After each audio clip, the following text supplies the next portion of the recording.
అప్పుల బాధలు వెంటాడుతున్నాయా? అయితే 6 JVR వారి జాతిరత్నాలు ధరించండి. నమస్తే, వెల్కమ్ టు మనం టీవీ. తిరుపతి జిల్లాలో ఒక దారుణమైనటువంటి సంఘటన వెలుగు చూసింది. పనపాకం అడవుల్లో తిరుపతి జిల్లాలో చంద్రగిరి పాకాల మండల సరిహద్దులో ఉన్న అటవీ ప్రాంతంలో పనపాకం రక్షిత అటవీ ప్రాంతంలో 2 మృతదేహాలు కనిపించినాయండి. ఆ 2 మృతదేహాలు కూడా చాలా కుళ్ళిన స్థితిలో కనిపించినాయి. అటువైపుగా వెళ్ళినటువంటి ఈ పశువుల కాపర్లు ఆ ఆ సంఘటనను చూసి ఒక్కసారిగా షాక్ అయిపోయారు. ఎందుకంటే గత కొన్ని రోజుల నుంచి అక్కడ వర్షాలు పడుతున్నాయి. ఆ ఏరియాలో పశువుల కాపర్లు కూడా వెళ్ళలేదు, లేదంటే ముందే చూసేవాళ్ళు. కానీ చూసిన వెంటనే ఒక్కసారిగా భయంతో వణికిపోయారు. అది ఆ సీన్ ఏ విధంగా ఉందంటే, చెట్టుకు వేలాడదీసి ఒక మగ మృతదేహం ఉంది, ఒక పురుషుడిది మృతదేహం చెట్టుకు వేలాడదీసి ఉంది. ఆ పక్కనే కింద ఒక మహిళకు సంబంధించిన మృతదేహం ఉంది, కుళ్ళిన స్థితిలో ఉన్నాయి. ఇంకొక సీన్ అక్కడ ఏ విధంగా కనిపించిందంటే, కింద కింద 2 మృతదేహాలని పూడ్చిపెట్టినట్టుగా ఆ విజువల్ కనిపించింది. వెంటనే ఆ పశువుల కాపర్లు పోలీసులకు సమాచారం అందించారు. పోలీసులు హుటాహుటిన ఆ సంఘటన స్థలానికి వచ్చి పూర్తిగా పరిస్థితిని పరిశీలించినటువంటి పరిస్థితి ఉంది. అయితే అక్కడ పోలీసులు తమ దర్యాప్తులో భాగంగా అక్కడ కొన్ని వస్తువులు కనిపించినాయి, మహిళకు సంబంధించిన చెప్పులు కనిపించినాయి, ఒక స్లిప్ కనిపించిందండి. అయితే వాళ్ళు తిరుపతి వాసులు కాదు, తమిళనాడు రాష్ట్రానికి సంబంధించిన వాళ్ళు, తంజావూరుకి సంబంధించిన వాళ్ళుగా పోలీసులు ప్రాథమికంగా నిర్ధారించిన పరిస్థితి ఉంది. ఎందుకంటే ఆ స్లిప్లో తంజావూరు ఒక హాస్పిటల్కు సంబంధించి పేరు కనిపిస్తోంది. దాంట్లో కళై సెల్వన్ అనే ఒక పేరు కూడా ప్రస్తావించింది. అంటే తమిళనాడు వ్యక్తులు ఇక్కడికి వచ్చి ఆత్మహత్య చేసుకున్నారా, లేకపోతే ఇంకా ఏదైనా కుట్రకోణం ఉందా, ఏమైనా హత్య చేయబడ్డారా అని కూడా పోలీసులు అనుమానం వ్యక్తం చేస్తున్నారు. అయితే వాళ్ళు ఎక్కడైతే ఆ మృతదేహాలు కనిపించినాయో చాలా దూరంగా ఉండండి. ఏదైతే మెయిన్ రోడ్డు ఉంటుందో రోడ్డు లోపలికి ఒక 4-5 కిలోమీటర్ల లోపలికి మనుషులు ఎవరూ కూడా వెళ్ళలేని ఒక కారడవి, ఒక నట్టడవిలో ఆ మృతదేహాలు కనిపించినాయి.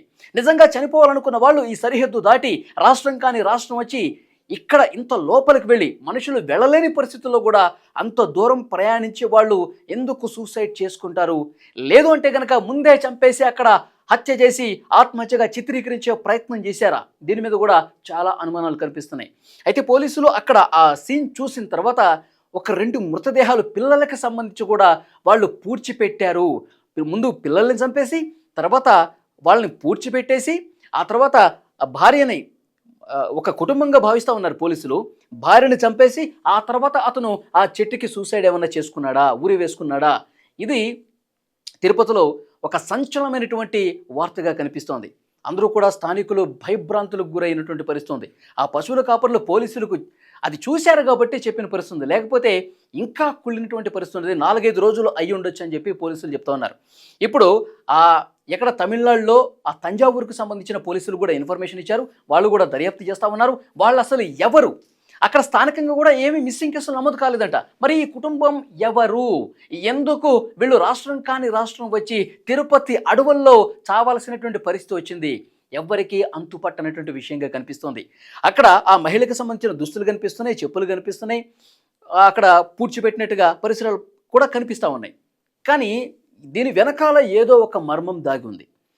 దీని వెనకాల ఎవరో హస్తం తప్పకుండా ఉండి ఉంటుందని ఒక చర్చ బలంగా వినిపిస్తోంది.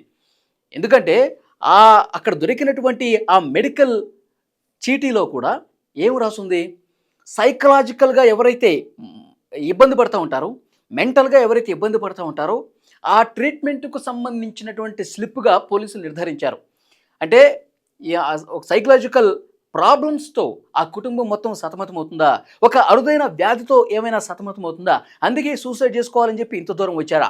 లేదు అంటే కనుక వీళ్లతో ఎవరైనటువంటి శత్రుత్వం ఉందా, వాళ్ళు ఈ విధంగా చంపేసి ఆత్మహత్యగా చిత్రీకరించారా? ఇవన్నీ కూడా అనుమానాలు కనిపిస్తున్నాయి. కానీ చాలా దారుణమైనటువంటి విషయం ఏంటంటే, చిన్న చిన్న పిల్లల్ని 2 కూడా చంపి పాతి పెట్టారు అన్నది. సో ఇంకా వాస్తవాలు బయటికి రావాల్సి ఉంది. అక్కడ పోలీసులకు చేరుకున్నారు, ఫోరెన్సిక్ నిపుణులు చేరుకున్నారు, పోస్ట్ మార్టం రిపోర్ట్ చేసినటువంటి వైద్యుల బృందం కూడా అక్కడికి చేరుకున్నారు.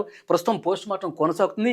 ఇది హత్యనా లేకపోతే ఆత్మహత్యనా, ఇవన్నీ కూడా 1-2 రోజుల్లో బయటకు వచ్చే అవకాశం కనిపిస్తుంది. కాకపోతే అక్కడ తంజావూరులో మన పోలీసు బలగాలు కూడా అక్కడ కొంతమందికి వెళ్ళారు, అక్కడ పోలీసులకి సమాచారం ఇచ్చారు, అక్కడ ఇన్వెస్టిగేట్ చేస్తూ ఉన్నారు.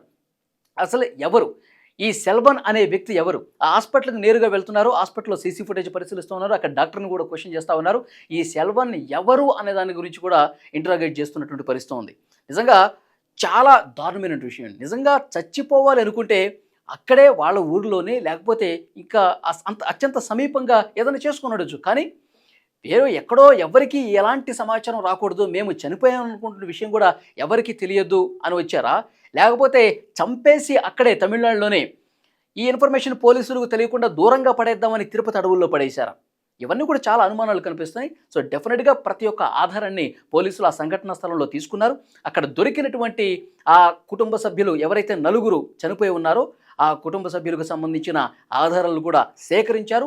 వాటిని భద్రపరిచి ఇన్వెస్టిగేషన్‌లో భాగంగా అలాగే ఫోరెన్సిక్ రిపోర్టు రావాల్సినటువంటి అవసరం కనిపిస్తుంది. ఈ ఆధారాలతోనే ఆ రిపోర్ట్ కూడా వస్తుంది. ఇది హత్యనా? ఆత్మహత్యనా? వీళ్ళే చనిపోయారా? లేకపోతే హత్య గావించబడ్డారా? దీనికి కారణం ఏంటి? ఇవన్నీ కూడా 1, 2 రోజుల్లో బయటకొచ్చే అవకాశం కనిపిస్తుంది. ఇది చూసిన తర్వాత, ఈ వార్త విన్న తర్వాత మీకేమనిపిస్తోంది? Please comment.